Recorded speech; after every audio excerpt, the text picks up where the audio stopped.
สวัสดีทุกคนวันนี้ค่อยซีมาสอนเปิดรัด 2FA เนาะขั้นตอนแรกก็คือไปที่3คลิกซ้ายมือหลังจากนั้นเข้าไปที่โปรไฟล์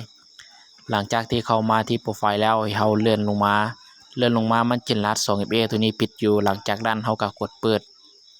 หลังจากที่กดเปิดแล้วมันจะมาหน้านี้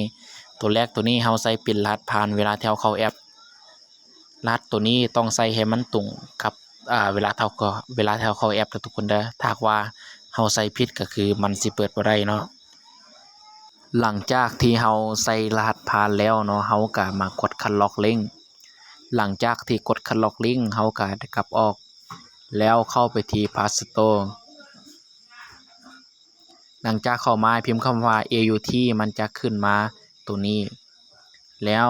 มันจะปิ่นแอปตัวนี้เลยเนาะทุกคนเนาะให้ดาวน์โหลดแอปตัวนี้ใครที่ยังบ่ทันมีก็ให้ดาวน์โหลดแล้วไผที่มีก็กดเปิดเลยซึ่งค่อยได้มีแล้วค่อยก็สิกดเปิดเลยหลังจากที่กดเปิดมามันก็สิมาหน้านี้มันสิมีหมายบวกอยู่ทางลุมเนาะหลังจากที่กดบวกเนาะเฮาก็กดป้อนคิวการตั้งค่าเนาะแล้วตัวแรกตัวนี้เฮาก็จะใส่ปิ่นชื่อบัญชีเพื่อที่เฮาจะบ่ลืมเนาะแล้วตัวที่2ตัวนี้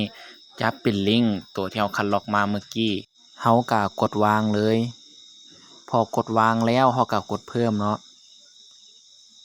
หลังจากที่ได้รัด 2FA โชว์ขึ้นมาแล้วให้เฮากลับไปที่แอปเทรดหลังจากนั้นให้เฮากดส่งข้อความไปทางอีเมลจะเป็นตัวที่2เด้อทุกคนเด้อมันหลังจากเขากดแล้วมันขึ้นมาสีเหลืองแบบนี้แปลว่าเพิ่นได้ส่งรหัสไปทางอีเมลให้เฮากลับออกไปแล้วไปเข้าที่อีเมลรหัสตัวนี้มันจะคล้ายๆคือกับโค้ดมันจะปิ่นคือกับโค้ดให้เฮาคัดลอกเอาโค้ดตัวนี้คัดลอกเอาโค้ดตัวนี้เลย